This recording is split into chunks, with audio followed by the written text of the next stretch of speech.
In this video, we're going to go over one of the really unique features of Quick Quote 3.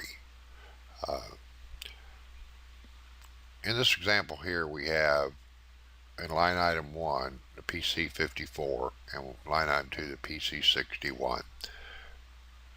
We've already got some quantities added in here, so we're just going to, over here on the PC61, put like 15 of those in. And just so we can have something a little different here, we'll put in 10 2x. So we've got our 15 and 10, our 10 and 2. You see over here it says it's 12 total of that line, 25 here. We come down here, it's 10 medium total, 11 large, 15 extra large, 10 2x. And we have a total of 37 items in there. So then we are going to go ahead and set our decorating methods. On, let's say, the PC54, we're going to screen print, say, a full front on that of 2 colors. So we're going to go ahead and put 2 colors in there. And we're going to have it roll the screen fees in. Now you'll notice nothing's changed over here. And the reason for that is because in Quick Quote 3, you can actually specify which line items get what decorating method. And we'll go over that here in just a second, a little bit more in detail.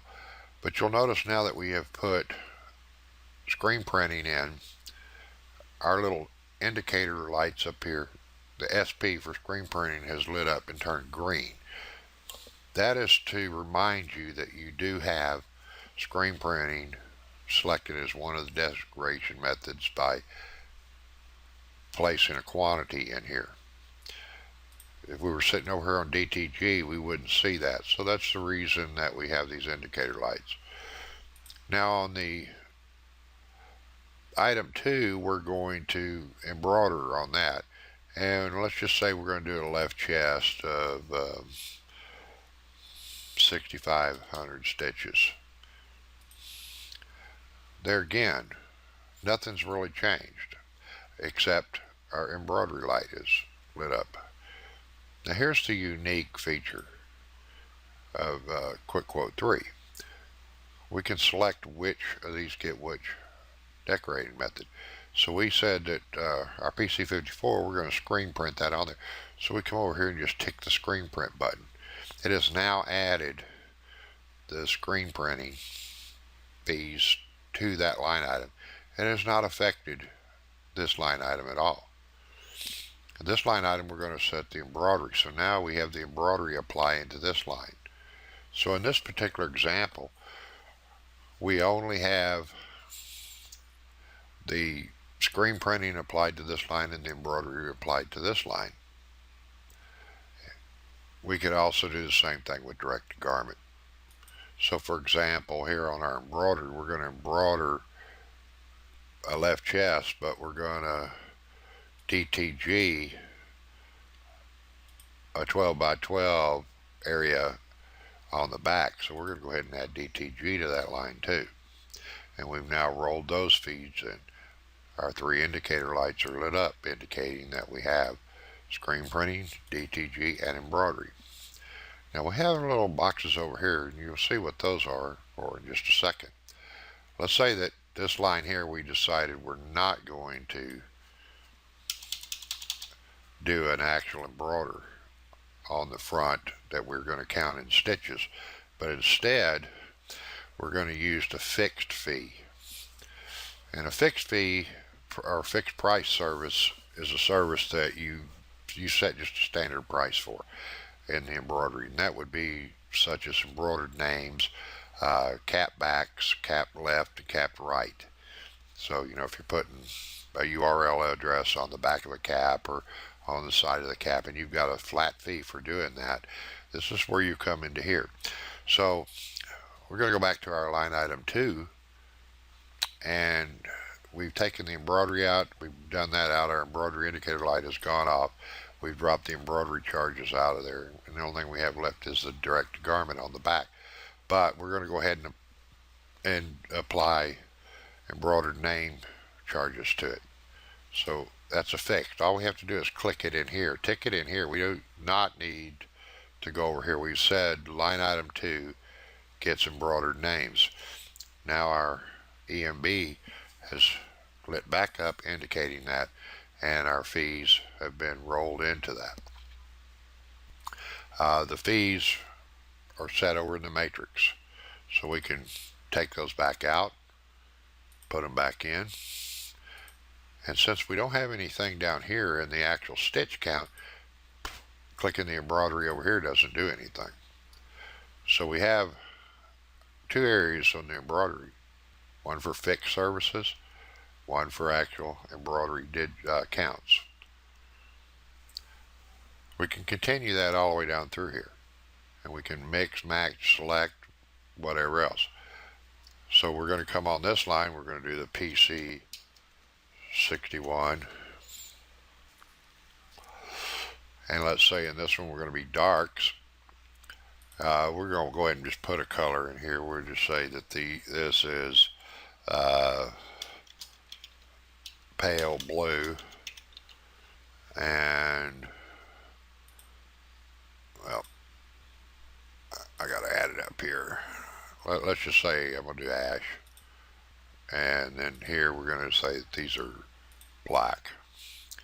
So we've got our ash and our black in there, the PC61s. And just to throw this up a little bit, what we're going to do is let's just do the PC61s and long sleeves. So we have two PC61s. They're going to get the same decoration method on them. We're going to go ahead and throw in about 12 of those. So we've got our decoration method in there of our DTG. And the darks, if I take the DTG and put it to the whites, it reduces the price because we don't have to put a white under it. We come back in here, it brings it back up. So we've added our DTG in there. So here we come over now, we're going to put the embroidered names on line item 2, but we're not going to put them on line item 3. They don't want that. The black shirts don't get the embroidery. This is the power and flexibility that you have with Quick Quote 3, and especially in the advanced mode where you get the full use of this screen. There's no other software out there that allows you to do this. And then you'll probably be using the program and go, well, what does this button up here do? It says use embellishment totals. What does that mean? When we're calculating out our markups on the garments, we're going to use the total amount of garments. Right now we have 49, so we're going to use the total amount of garments to mark up how much we're going to actually mark up the blank garment. But when it comes to the decorating method, you probably do not want to use the total of 49 when I've only got, in this example, 12 that are getting screen printed. You want the decoration breakpoint to be in the 12 range. You don't want it to be in the 49 range. But let's just say it's that special customer and you're going to give them a break. By clicking that and say use totals, we have now given them the print pricing as if it was a 49 shirt order. So we have that flexibility that we can just come up to. It only changes a few cents in this case, but a few cents is a few cents in the eyes of a customer. So if it was a large amount and large discrepancies in there, it would change quite a bit. Let's just say that we took this up to, say, 300 in the embroidery. Okay, so now we've got that all in there, and we've got that. So now we got 300 and whatever. You notice over here we're at the 869, use embellishment totals. We come in here, we now drop down to $6 and whatever, because we told it to give the screen printing price break based on 334 shirts instead of the 12. That's the only ones getting the screen printing on them. There again, just another feature in ShopCal's Quick Quote 3 that nobody else has. This flexibility is going to allow you to price things like you've never priced before. Anyway, hope you enjoy, and I'll be covering other aspects of this program and additional videos. Thank you.